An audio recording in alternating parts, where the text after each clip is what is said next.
A claustrofobia é o medo de permanecer em lugares fechados ou com pouca circulação de ar. Pode ser desde elevadores, transporte público, algumas salas pequenas, ou enfim, tem vários exemplos. Eu mesmo já fiquei preso em elevador e até aquele momento eu não pensei que eu pudesse ter claustrofobia. Mas claro, aqueles 40 minutos presos com mais 14 pessoas estranhas no elevador da faculdade me fizeram repensar esse conceito. E aí eu te pergunto, se no elevador dizia que o limite era 12 pessoas, por que os desgraçados continuavam entrando na porcaria do elevador? Só pode ser para me dar motivo para criar a lista de hoje, só pode ser isso. Vem comigo que hoje eu separei uma lista com 4 filmaços claustrofóbicos que vão te deixar sem fôlego, vão te deixar apreensivo o filme todo. Bora pra lista depois da vinheta.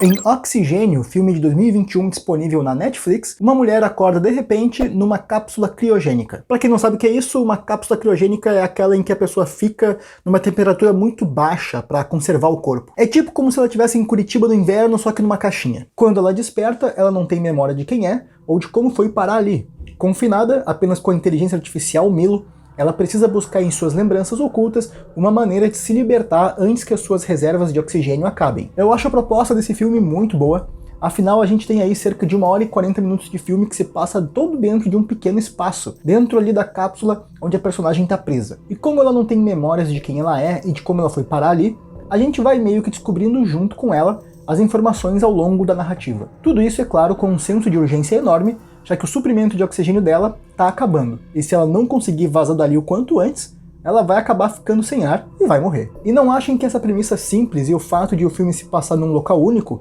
tornam um filme tedioso. Na verdade, é o contrário. O filme é super dinâmico, misturando com maestria a claustrofobia da cápsula trancada com as lembranças distantes da mulher, através de alguns lapsos que ela tem, de flashbacks e outros recursos narrativos. As interações entre a inteligência artificial da cápsula e a protagonista também são muito bem construídas, pontuais e fazem toda a diferença para dar um bom ritmo pro filme. Protagonizado pela Melanie Laurent, que talvez vocês se lembrem dela de Bastardos Inglórios, Oxigênio é um filme de suspense e ficção científica que promete te tirar o fôlego literalmente. Com certeza merece que você dê uma chance, assiste lá e depois nos conta aí nos comentários o que você achou.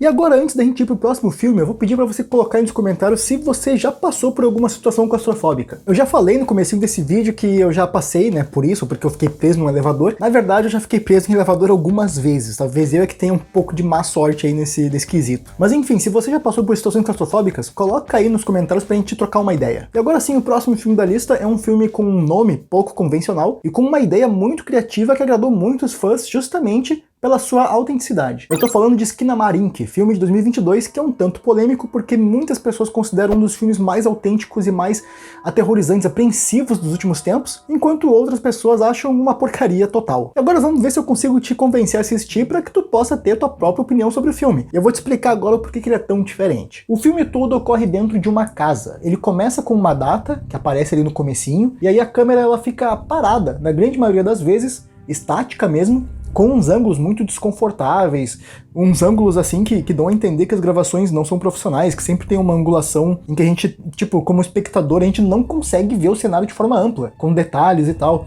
É sempre uma coisa meio misteriosa, mostrando só uma parte do ambiente.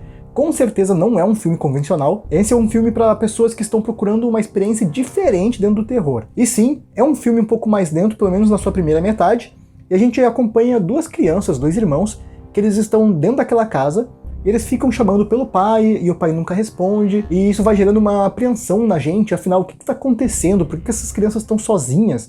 Cadê os responsáveis por essas crianças e tal? Enfim, o filme consegue deixar a gente muito angustiado, porque é como se a gente estivesse preso dentro de um pesadelo. E pior ainda, é porque é como se ele estivesse nos convidando a retornar à nossa infância, mas não aquele sentimento nostálgico e feliz. Na verdade, pelo contrário, é como se a gente estivesse vivendo um pesadelo na nossa infância com todos os pavores dela. Porque a sensação que a gente tem assistindo esse filme é realmente a de sermos crianças indefesas, sem os nossos cuidadores. E assim, eu não vou dar spoilers aqui, tá? Eu acho que, apesar de o filme ser meio lento no começo e tal, eu não quero que vocês pensem que o filme fica só nessas, tá? Tem coisa acontecendo ali, a gente fica apreensivo se as crianças vão sobreviver ou não, só que claro, né, as coisas acontecem dentro de um certo ritmo pra gerar aqueles picos de tensão na gente. A minha sugestão é, deixa o celular de lado por pouco mais de 1h30, que é a duração do filme, e fica concentrado realmente no filme, tenta imergir, deixa ele rolando enquanto você assiste, e com certeza você vai ter uma experiência bem diferente dos filmes de terror mais convencionais. Eu particularmente achei muito válido assistir esse filme, porque ele é diferente, ele me deixou tenso do começo ao fim, tentando descobrir o que ia acontecer, e ele pode ser maçante para alguns, mas, na minha opinião, compensa e muito. Infelizmente eu não achei ele em nenhum streaming, então você vai ter que chamar o Capitão Jack Sparrow para te ajudar, seguindo as dicas aqui que o editor vai colocar na tela. E claro, não esquece de deixar sua opinião aí nos comentários depois que você assistir. E agora eu quero fazer uma pergunta para vocês. O que é que dá para fazer em 2 segundos? Eu te respondo.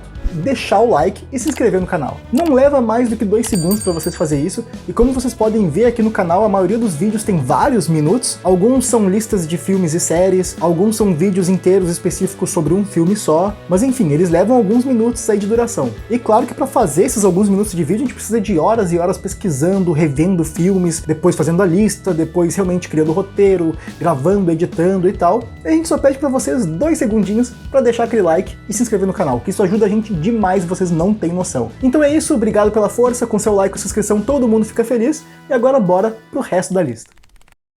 E já que a gente tá falando de filmes que despertam na gente aquela sensação claustrofóbica de lugares fechados, não tem como não falar de Kubo, filme de 1997, de ficção científica, suspense e terror. Apesar do orçamento baixo, o filme foi um sucesso comercial e ganhou algumas sequências, mas aqui eu vou falar do primeiro filme, de 1997. A premissa também é bem simples. Algumas pessoas aparentemente comuns, totalmente estranhas umas das outras, acordam presas num labirinto. Nele, existem salas interligadas em forma de cubos e preparadas com armadilhas mortais. Sem comida ou água, essas pessoas precisam escapar dos cubos se quiserem ter alguma chance de sobrevivência. Ah, e nenhuma dessas pessoas sabe como ou por que estão presas ali. Porém, ao longo do filme, elas descobrem que cada uma delas possui uma habilidade específica que poderá contribuir para a fuga. Agora, elas devem juntar suas habilidades e seus esforços na busca de encontrar a saída de um enigma praticamente insolúvel, e que quem falhar ali significa morte certa. Além da atmosfera de terror com as mortes que acontecem no filme, existe nessa narrativa uma pegada bem thriller psicológico,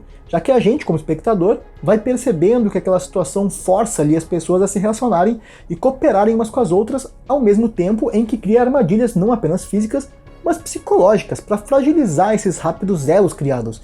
Vale lembrar que esse filme veio antes de várias obras de sobrevivência que são muito famosas hoje em dia, como a franquia Jogos Mortais, por exemplo. Desde 1997, Kubo já explorava essa premissa de jogar estranhos em um lugar enclausurado com armadilhas e enigmas mortais para alçar um grande estudo sociológico e psicológico dos seus participantes. Apesar de ser um clássico, eu sei que muita gente ainda não assistiu esse filme, então aqui vão as dicas no dia que eu gravo esse vídeo. Você pode assistir Kubo de 1997 na Google Play Filmes e TV, na Apple TV e também alugando no YouTube. E agora um filme que fez muito sucesso nos últimos anos na Netflix, O Poço, de 2020. A trama inteira se passa numa prisão vertical conhecida como O Poço, em que Goreng, o protagonista, escolheu ir pra lá mesmo por conta própria para ver se ele conseguia parar de fumar. Lá dentro ele conhece o velho Trimagazi, que já está há meses na prisão, e explica pro novato como é que funcionam as coisas lá dentro. Primeiro, não há contato com a luz do sol e nem tempo para se exercitar do lado de fora. A única coisa que os dois têm para fazer ao longo do dia é esperar por uma plataforma de comida que se move para baixo entre os andares todos os dias. Cada andar dessa estrutura vertical comporta 2 pessoas e a princípio não se sabe ao certo quantos andares existem, apenas é sabido que os residentes dos andares superiores são privilegiados. Isso ocorre porque a plataforma vem de cima para baixo, e lá em cima é servido um verdadeiro banquete, com várias opções de comida e tudo mais, e conforme a plataforma vai descendo, as pessoas vão se alimentando com as opções que os prisioneiros do andar de cima deixaram de sobra para os de baixo. Ou seja, quanto mais a plataforma desce, menos opções há. Isso sem contar que a comida vira uma nojeira, né? Cheia de restos jogados para tudo que é lado e tudo mais. Outro detalhe interessante é que cada participante pode levar para a prisão um único item de sua escolha. No caso do protagonista, ele escolheu levar um exemplar do livro Don Quixote, mas pode ter certeza que outros participantes escolheram coisas mais práticas, como facas, por exemplo. Ao longo do filme a gente vai cada vez mais mergulhando naquela estrutura bizarra e sombria, descobrindo também que as pessoas do lado de fora, que aceitaram ir para esse lugar por conta própria, não faziam ideia de como esse local realmente era, já que para quem está do lado de fora, há uma ideia completamente distorcida de como o poço realmente funciona. Além disso, o poço usa sua atmosfera claustrofóbica para criticar o comportamento humano a respeito da escassez de recursos e de como lidamos com as situações de extrema vulnerabilidade alimentar. Com um ritmo ágil e novidades narrativas a todo momento, é difícil encontrar alguém que não tenha curtido esse filme, a não ser pelo final, que dividiu as opiniões do público justamente por ser um tanto ambíguo, dependendo de como você interpreta. Se você ainda não assistiu, não perde tempo, o filme ainda tá no catálogo da Netflix, então assiste lá e depois nos conta o que você achou. Óbvio. Galera, agora eu vou deixar algumas sugestões de vídeos do canal aqui na tela para você assistir. E não esquece do like e da inscrição para ajudar a gente. Eu sou o Felipe, este é o Nerdice Narrativa, e eu vejo vocês nos próximos vídeos. Valeu!